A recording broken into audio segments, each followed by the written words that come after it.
All right, so this is day 2 or 3 without coffee. And I keep my word. You said you can drink coffee, right? Yes, I know that you said I could drink coffee. But I said, we made a bet. You decided to wiggle out of the bet almost immediately. It's jokes. Oh, you were making a joke with me. You're making fun of me.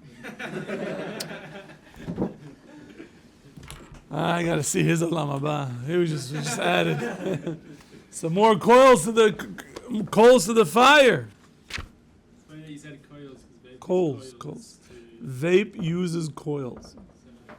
Coincidence that you messed up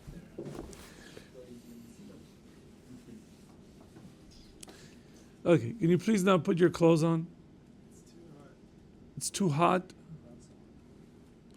Just, a guy sitting here naked, it's... I've got 2 layers.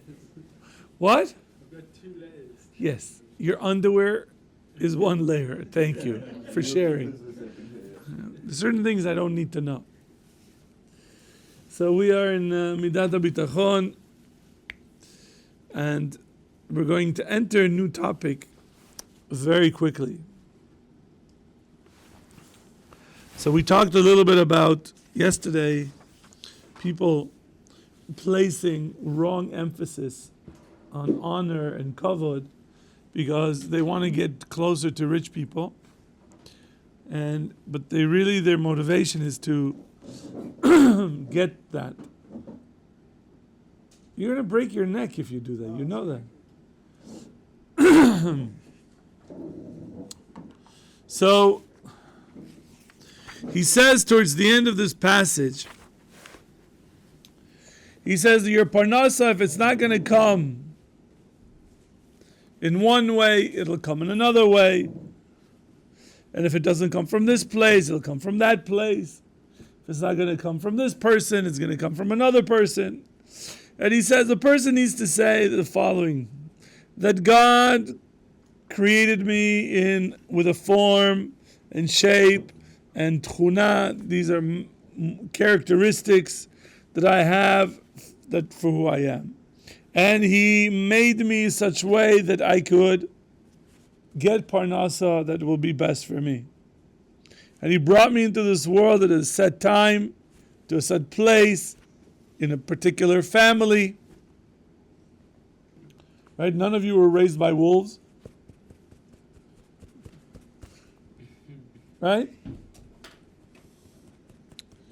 And in a particular geographical area, city, and all of this, all these factors, all these variables, are things that Hashem has done, part of His Hashgacha Pratis, to bring us to where we are today. And we should have bitachon that Hashem is going to continue to provide for us. So, it's very simple.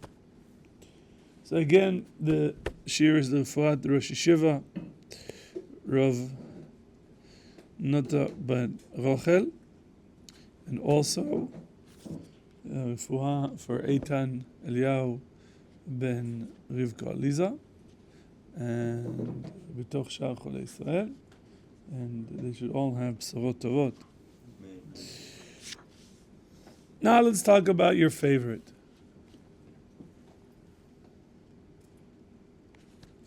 Yes, Shimi, what do you think your favorite is? I was getting ready to make a joke.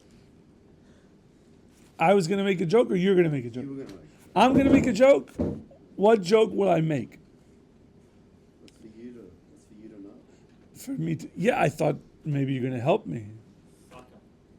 Soccer. No, we have Big Mike back. So it's good to have you back. Nice to see your face. Finally figured out what's wrong with him. That's important. You figured out what's wrong with you, David? Yeah? Selective muteness? No. What was that guy from... remember that TV show a long time ago with Sheldon? There was an Indian guy that would not speak. So I thought that was maybe like. You watched The Big Bang Theory? Did I watch it ever? Yeah. But it's not like Seinfeld. Seinfeld is classic stuff. Tov.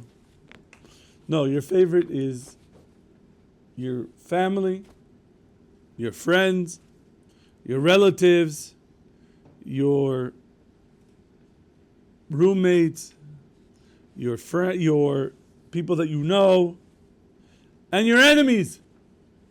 You have enemies, Jimmy? No, Not yet. not yet. Mm-hmm. Are you in our dorms? Yeah. Who are your roommates? Wait. So you have enemies. Because you're not South African. South Africans only like South Africans.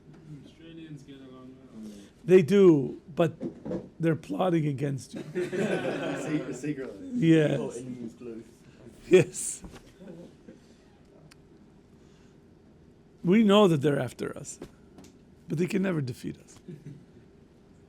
Long live the king.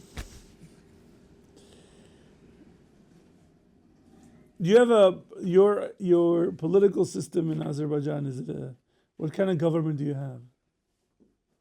Democracy. It is a democracy. Is it a elect? To the Western. Well, according to you, It's not. it is not. To us, it is. You're happy with the El Presidente. Yes. Okay, good. I'm glad. So, Midat HaBitachon has to address also all the human relations that we have. So we have a category of family, we have a category of friends, you have extended family, you have people you work with, people you live with. Andrew, do you have roommates? No. Wow. How did you luck that? Ask Benjamin. Ask Binyamin. Oh, he was in your room? Yeah. And he moved? Yeah.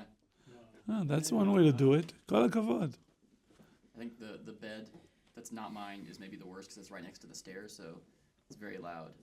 The bed is loud or the stairs are loud? Stairs are loud, so being near eating the bed is carries through the Yeah, wall. they're not known for their thinking of others while they're climbing up the stairs and stuff. There's a single room in one of the apartments. And who has that one?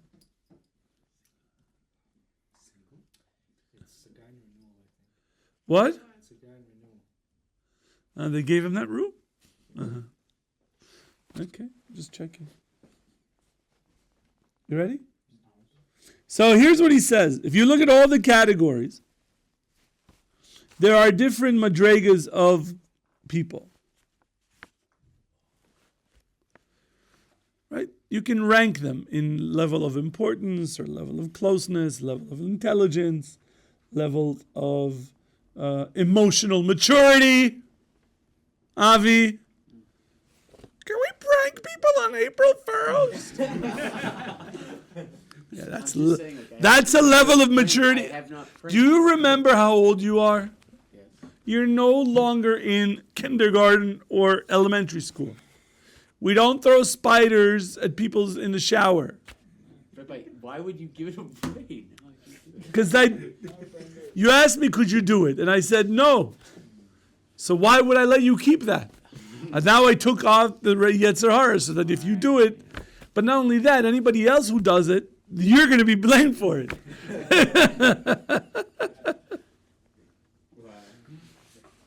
What are you pointing to Cam to for? We'll make a plan. See, they're plotting. I'm telling you, that's the earlier comment. They're plotting against us, yes. And, the Canadians are just watching. They're like, oh, we're not Americans,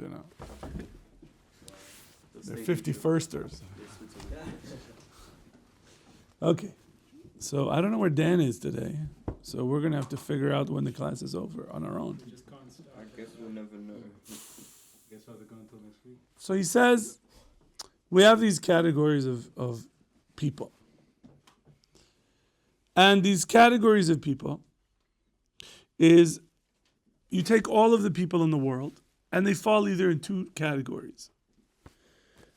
Take a moment and don't react to what he's going to say.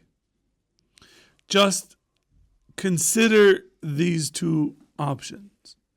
He says people are either a stranger, that is, he has nobody in this world, or they are people who have families and relatives and so on. Okay? I don't think I've met anybody in this room that qualifies under the category of a stranger. And gharib is the word that he uses. Somebody that doesn't know anybody. He's essentially by himself. And so now the question is, how does the midat bitachon relate to either somebody who has no one in this world,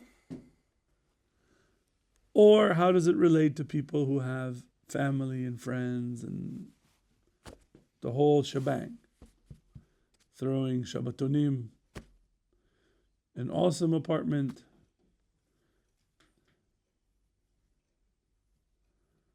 there better not be any girls there. What? No, you're not scared. I've seen you on the train. You weren't scared at all when the soldier came in, and you're like, hey. They were very scared.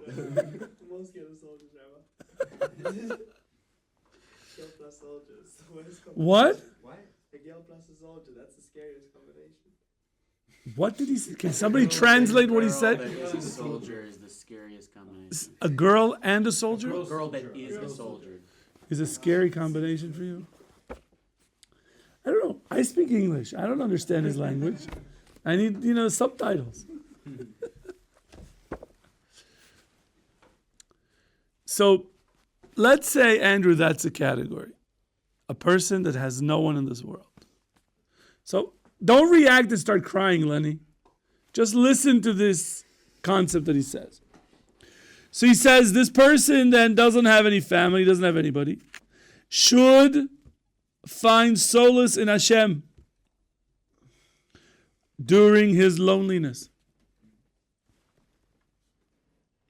So that when he's alone and he doesn't have anybody, he should trust Hashem and understand that his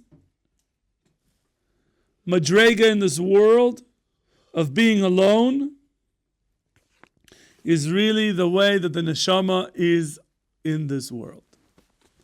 The neshama doesn't have a feeling of its home. It feels out of place. It feels the stranger. It feels alone. It feels confined. So he says, use your situation, which we would say is very difficult. Right? We all have people we're close to. Even you. Right? I met your brother. Does he learn here now? He's in the mirror. He's in the mirror. Uh-huh. But it's very, very difficult to imagine if a person just doesn't have anybody. Just imagine how difficult it is to do Kiddush Levana. Because you need 3 people to say, Shalom Aleichem. Doesn't have himself. And so, really, all the people in the world, from God's perspective, are individuals that are alone. The fact that we have connection, that's okay, but in the eyes of Hashem, each of us is individually alone. And there's a powerful idea I saw in others for him, that if you think of one quality, one way that maybe we could say we share with Hashem, Hashem is alone. And so are you. You could be with a lot of people. You could be the life of the party. You could be the head in the head Shabbos table. We're all eyes on you. And yet, you are alone in a sense. No one knows what's going on here. No one knows what you're really going through. Some people mask it. In public, they look great. They're happy. They're But inside, they're sad. Mike, it's going to be okay. They're lonely. There's a difference between being alone and being lonely. Right? One of the reasons that guys sometimes get married is because they start feeling lonely. They want mommy.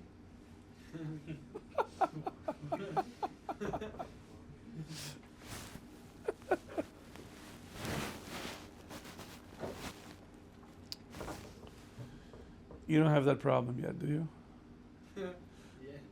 Well, he's going to stay Eliyahu, then trust me. He's going to... What do you mean no? I just spoke to Rabbi Geffen about it. Did you speak to Rabbi Geffen? Oh, forgot. Oh, you forgot.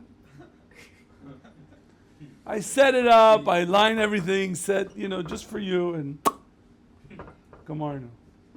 I mean, Moshe had a wonderful conversation with Rabbi Geffen. Changed his life. He decided he's not going to do this exchange operation.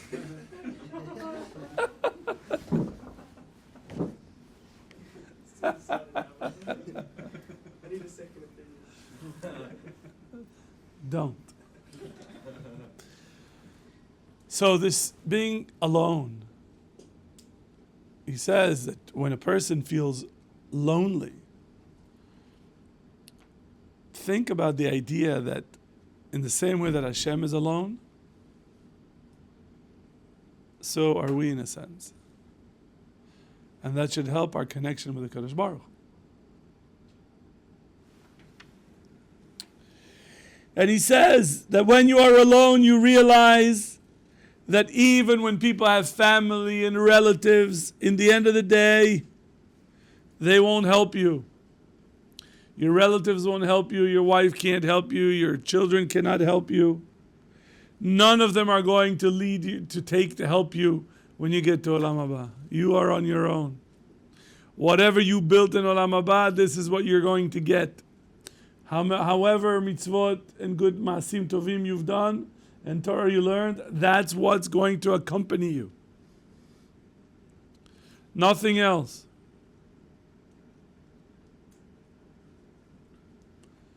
You're going to be by yourself, making the trip. And he says, also, look at the negative side of having family and friends and colleagues. That if when you have a family, you have to take care of that family. You have responsibilities. You have to accommodate their will. You can't just do what you want. You have to do what they want. Right? Kids need food. They need medical care. I had to drive all the way to pick up one of my sons yesterday because they went playing basketball and he smashed into somebody and hurt his knee, and his knee was swollen, and I need to go drive and pick him up to bring him home. It's not what I wanted to do. But that's what you do when you're a parent. You have friends. You have roommates. You have to take their feelings, their wishes into consideration. You can't do whatever you want, running around flipping and flopping. People are offended. They don't like it. Put some clothes on. Get a robe. And close the robe. Yes. What? You were flipping and flopping? I had my shirt off, that was it. That's what the complaints were. What are you looking at me for? Like, why are you winking at me? It's like, Rabbi. Yes, what do you want to say, Avi? Yeah.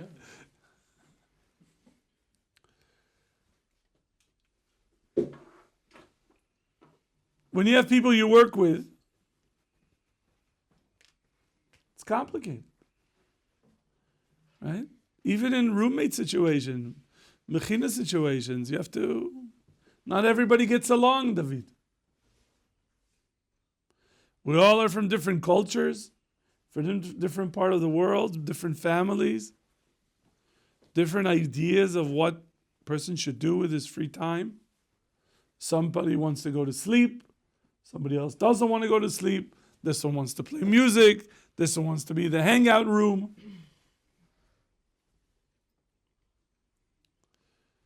So it's those type of things that you have to work out. So if a person is alone, there are certain benefits to that. That those sort of things don't weigh you down.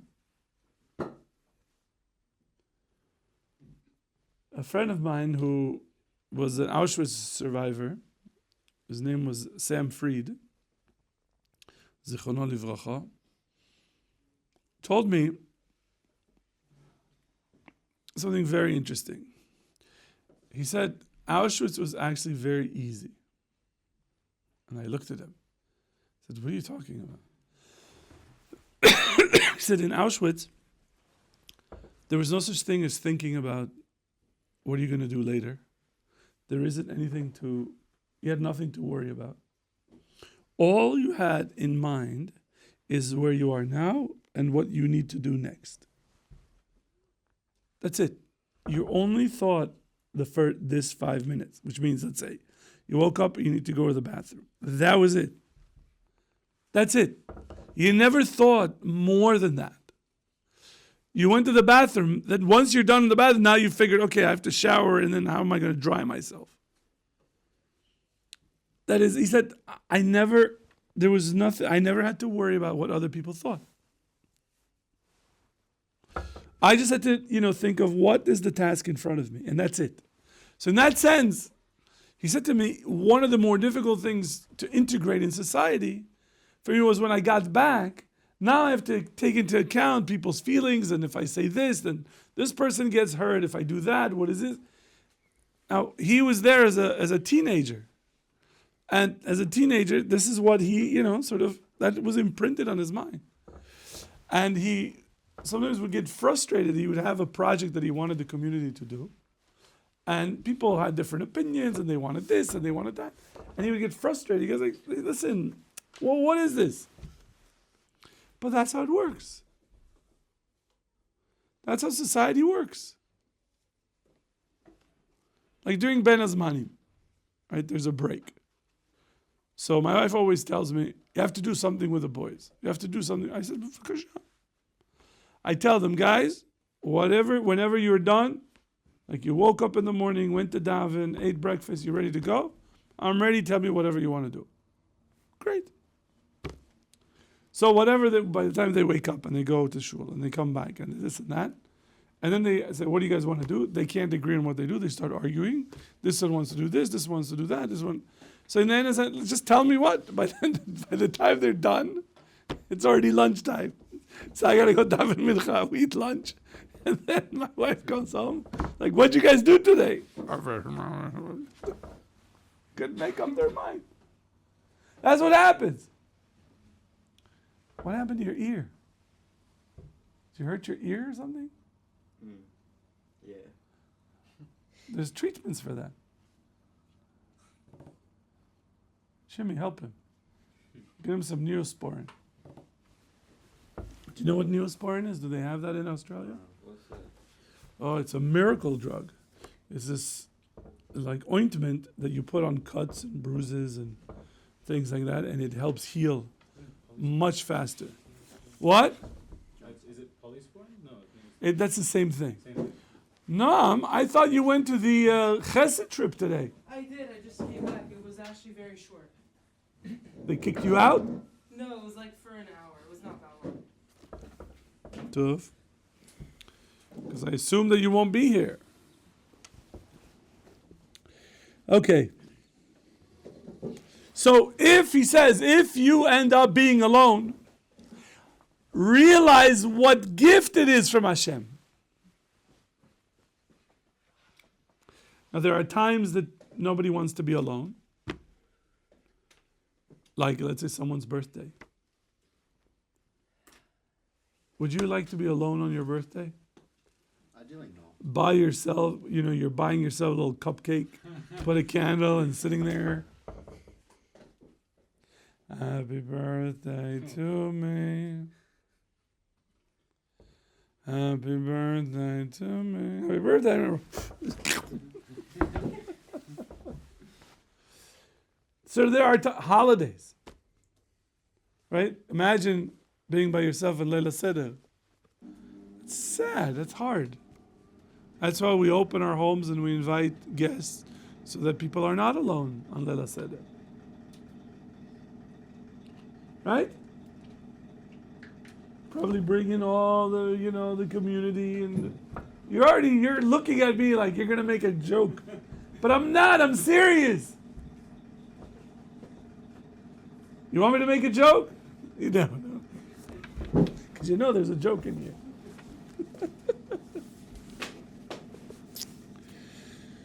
So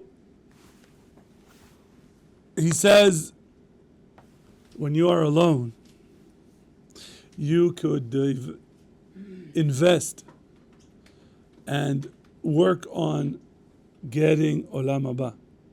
Because now, by being by yourself, you could concentrate and think about things that are important in life. You're not distracted by the people around you with their nonsense. He says that's why there were individuals that would escape from their families and their homes into the mountains to clear their minds so that they could worship Hashem. Just like Elijah did, who went to the desert, and Elisha also, that they left their families, let everybody to meditate, to connect to Hashem. They just needed to get away from society. Part of coming to yeshiva is doing that. You get away, and then all of a sudden you're discovering really who you are. You didn't know that you were like this.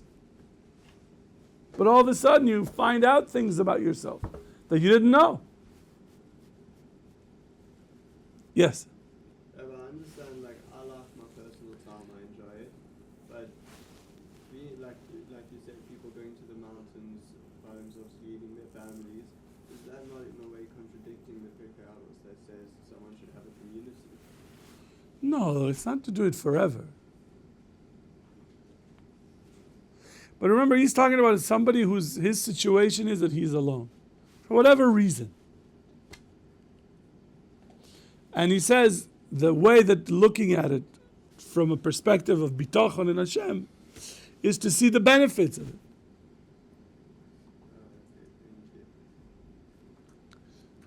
So Going back. still in bitachon, but remember you were saying, for example, if I wanted to punch Hilly, it could only happen if Hashem. And then you would kind of have a reaction. Just the idea that Hashem has to decide it's going to happen. Without that, it won't work. And then also the idea that we trust in Hashem, that everything's for the good. He's got a plan. So if I take that formula and let's say I see someone stuck in a tree, for example, why should I not think maybe Hashem did it for a reason? Why should I intervene? First of all, Hashem for sure did it for a reason. Somebody stuck in a tree? Somebody stuck on a tree. In a tree. That's your example? Just a random example. It's very strange. Got stuck in the tree. A little kid got stuck on a tree. Okay, and you're thinking, just leave him there. Just leave him there. And bitachon, hey kid, Hashem will save you. It sounds ridiculous, but shouldn't I just apply the formula and just be like, Hashem? Well, it's ridiculous if you apply the formula and that's what the conclusion of the formula. So you obviously are missing something. That's part of it. We already talked about this, but I'm going to give you a better example. Okay? We know that illnesses come from Hashem. So if that's the case, why is it that you go to doctors? Why is the doctor helping you? You should say, Hashem gave you this illness, so that you should have this illness. I'm not going to interfere.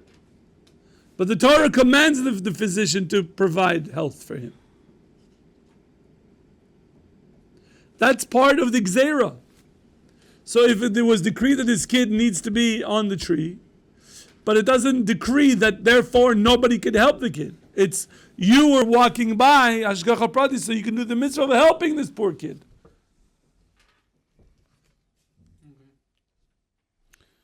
There's a mitzvah to give charity. Help the poor. Right? Why can't you just say, oh, they're poor, they don't have any food? It means Hashem wanted it that way, so let them starve. Why don't you give that example? It's a different category. It's the same category. Be obligated to give charity. Oh, you're not obligated to save a child? There's no mitzvah. There's no mitzvah in saving people. There's a category of to give a percent of your money to the poor. Yes, and let's say you gave your 10%, then you see a poor person going, sorry, That's going above 10, and beyond. yeah, I'm not doing above and beyond. 10% I gave already. It is beyond and beyond. Yeah, you're on your own. Starve to death. I'm not saying to do It's I'm just saying. crazy. What's he saying? I would do it. You would do what? You would let the guy die? Starve to death, leave the kid up I there? would save the kid. Why don't you just pelt him with stones? If it was Shabbos, of course I would. Oh, he's on Shabbos? Muktzah, you can't climb the tree. But stones are not muktzeh. Not designated stone pride. To pelting children who get stuck on trees. Where's Dan? Can somebody get Dan? This isn't going to end. I'll be the timekeeper for today. Okay. Oh, Noam would like to be the timekeeper. So, Noam, what time will class end today? Time will end. Well, excuse me. Class will end in about. He's literally the timekeeper. Yep. 1 more hour, the entire universe is kaput. 15 minutes, rather. 15 minutes. 15 minutes. Are you raising your hand, Binyamin? Doesn't the Rabbi should advise that we don't encourage here in the yeshiva to pelt kids with stones? No, definitely not. Especially on Shabbos. But don't be medayik. Only on Shabbos we're not allowed, but weekdays, lechatchila. No. What kind of a ration? I think he needs to move to Center or Pisgah or something. With this type of thinking, you're not going to make it here in the Mechina. Tov. So that, we talked about somebody who has no family. He's got no one in the world. But now let's go to the normal case. That most of us have family. You have a big family, Noam? Yeah. You have family in Israel? Yes. See? Do you have family? Yes. I didn't ask Israel. Do you have a big family? Yeah. You told me you have 14 nieces and nephews? 16, Baruch Hashem, Ken Yirbu. You have a big family? How many are you? I'm not sure exactly, but a lot. Like you mean like cousins? Mom and dad? Oh, yeah. You have one mother and one father? There's 5 of us. 5 of you. 3 boys? No, 2 boys, 1 girl. Okay. Lenny, are you a big family? No. But you have a family. Yeah. Good. What? BH. BH. Oh, Hashem. Nachshon, what's wrong? You look bothered. No, I was so confused what he said. You have friends? Yeah. Yeah? Yeah. You have roommates? No. None? Nicolette. We got to get somebody in that room. All right. Moshe, who are you rooming with? Sam and Hilly. Sam and Hilly. You want to be in a room by yourself? No. You like your room? Yeah. But you have to be with Hilly. He's great. Yeah? He is a tzaddik. I want to see him in the photo also. I'm putting on the spit. That would be cool. But not on Shabbos. You'll get the stones. I'll come for you. He's the hand of the beast. It's hard to break Shabbos and calves upstairs. No, but you know what Hilly did last night? Does everybody need to know this? This goes live. His mother might see this. Static story. Yes. We were doing washing, and then I wanted to go to bed. Washing? Yeah, washing and drying in the Drying. washroom. Yes. So he took up my clothes, brought it up to my room, folded it, and left it outside my door. Is that you're intimidating him, huh? Rabbi, you should have heard what would have happened if I didn't. Yeah, I'm sure of it. I know. He walks around, he's sitting in my Gemara class today, okay, doing this.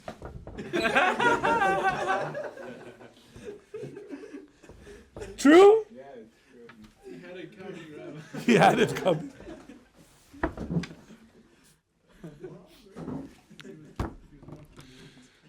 So having a family, gentlemen. He says, he gives a story, but I'm kind of sort of skipping the story. I don't want to get into that story. But he says if a person trusts Hashem, and he has family, and he has relatives and friends, and people he works with, and he has enemies, people who hate him. You think everybody likes you? Good. Do you think everybody likes you? No. Hope your mom loves you. I hope so as well. Did you ask her? No. You should ask her, Mom, I'll give her a call. do you love me? What'd you do? But you have to call when you hear the call to prayer. Allah, and says, Mom, do you love me? Where are you?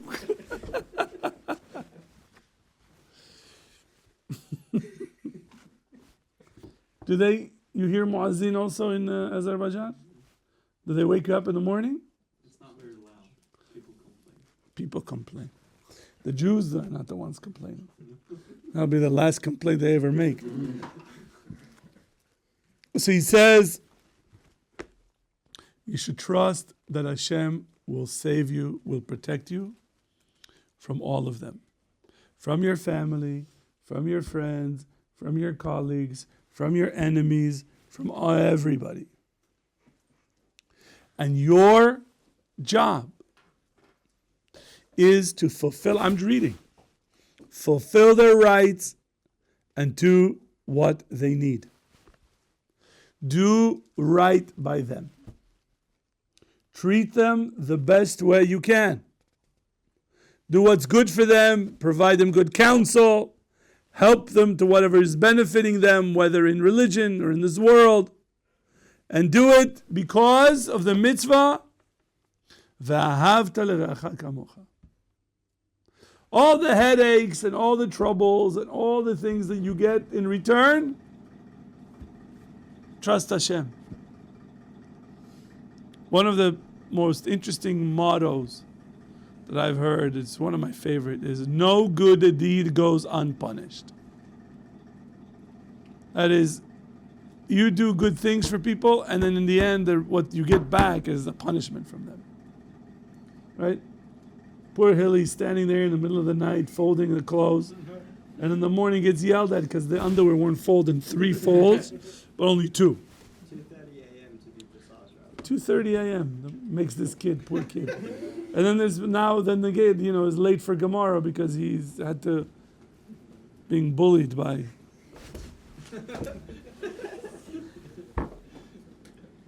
Lenny, maybe you could stand up for him. Help Hillel to stand up for himself. Rabbi Lenny and I aren't on talking terms like that. Why? Is he mad at you? Are you talking about Moshe? He won't give me his jacket. He wants my jacket. I've asked him so many times, so nicely for it.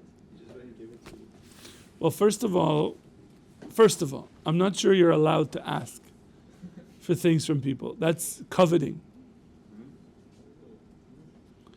Right? When you desire somebody's stuff, there's one of the 10 commandments. So you can't borrow your friends. You can borrow, but not ask them, if somebody. Can you say, can I wear this tonight? Why are you borrowing clothes from people? You don't have clothes. Usually you're dressed when I see you. Most times. Like, if I haven't done the washing, then. I can't eat anything. And you're bigger than Cab. You can make him do it. But then he'll get Moshe and then you're finished.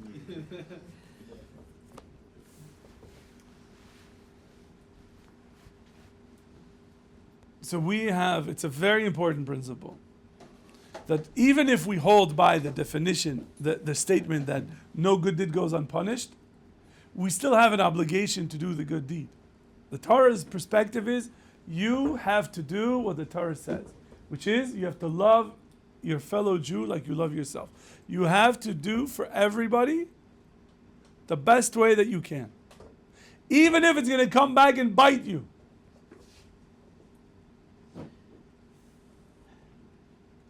Says no, we fulfill, and we don't do it in order to get something in return. This is one of the most important rules for marriage, Aryeh Yitzchak. You do it not because you want her to do something for you. You do whatever she wants, whatever she needs, because that's a mitzvah that Hashem told you. Mitzad v'ahavta l'reacha kamocha. And also, you shall not hate your fellow Jew in your heart. You shouldn't have negative feelings about him. Yes, sir. This is a mitzvah for your wife, not, isn't it like... My wife? A person's wife in general, no one's business specific. Yes, what about a general's Isn't the wife? Mitzvah like there's certain things, not criteria, it's like things that you have to do, not necessarily like everything she wants. It's like you have to have like shelter. No, you should do everything she wants. Don't you want her happy? If you do everything someone wants, will that make them happy? Maybe. Probably not. Why? She asks you to do the dishes. And you, every time you do the dishes for her, then she won't appreciate it. Oh, so you see, you're saying, I'm only doing it so that there's an appreciation. I get something in return. I want recognition. I want her to acknowledge that I did it for her. That's not what he's saying. He's saying you are going to do the right thing, and you don't want to do it so that they will be grateful to you, or to have. Sorry. What's going on? By mistake, turned on Siri. Siri, what does she want? I want to ask a question. So he says it's not for kavod or praise or to rule over them. No. You're simply fulfilling the decree of God and His mitzvahs that you are commanded to do. So if you do the dishes all the time, you do the dishes all the time. She tells you to do the laundry, you do the laundry. Makara. What's wrong? What am I supposed to do? Whatever she tells? Okay, fine. So I guess you have shlom bayit issues. Now, I know what you're thinking. Well, what does I have to do and she doesn't have to? This is also for her. I wasn't thinking that. This is also for the other side. That is the mitzvah v'ahavta l'reacha kamocha is only women are also commanded by that. It's not you have the v'ahavta. Me, I'm not. Get to work. Clean the floor. I saw this. A friend of mine sent me this video of this woman who she recorded it this morning at 7 a.m. It looked like it was today because it was cold and it was rainy and she's like bundled with this. She goes, feminism, rights. What rights did I get? What? I want to stay home. I want to be home. I want to be able to stay home all day. Now, not only do I have to go to work, I have to leave the house, but when I come back, I have to cook and clean. Like, what went wrong? Thought it was very funny. But we both genders, male and female, men and women, are obligated to keep the Torah. And so, when you have family and friends, your life becomes a little bit more complicated because you have to take into considerations of what everybody else wants and you have to fulfill that. But that's part of what Hashem has placed you in that type of situation. And if you can, then you definitely should. And if you cannot for some reason, then you should make it very clear in the kindest and nicest way. Honey, I can't wash dishes because look what happened to my fingers. So that? Okay, we'll stop here. We'll continue next week. Email